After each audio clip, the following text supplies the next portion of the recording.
ভাই আপনি ইউটিউব করে পয়সা কামান না, মাসে মাসে ডলার ইনকাম করতে আসেন না, তাহলে একটা গরিব মানুষের পেটে লাথি মারতে হবে বললে আপনারা সবসময় গরিবের ক্ষতিটা না করে বড় লোকের কাছে যান। এই গরিবের টাকা খাইতে হইব কেন? অনেকে খায় টাকা দেয় না, চলে যায়, এই করে সেই করে। আরে ভাই এই লোকটা তো ভাতের হোটেল কেন ভূতপাতে দিছে? একটা মানুষ কখন ভূতপাতে বসে? যখন চলতে পারে না, তার মানে আর কোনো অপশন নাই।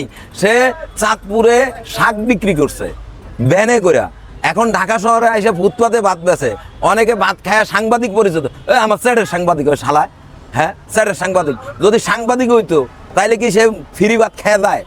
একটা সাংবাদিকের কাজ ফ্রি ভাত খাওয়া, এটি সাংবাদিক না, এটি হলো ইউটিউবার। তাও কোন ইউটিউবার?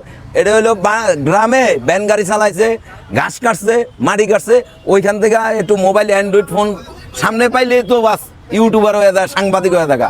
এখন সাংবাদিকের অভাব নাই, যারা আসল তাদের বেল নেই, আর নকল যেটি ফকিন্ডি যেটি এটির খানা মানে পুরো মাঠে মাঠে।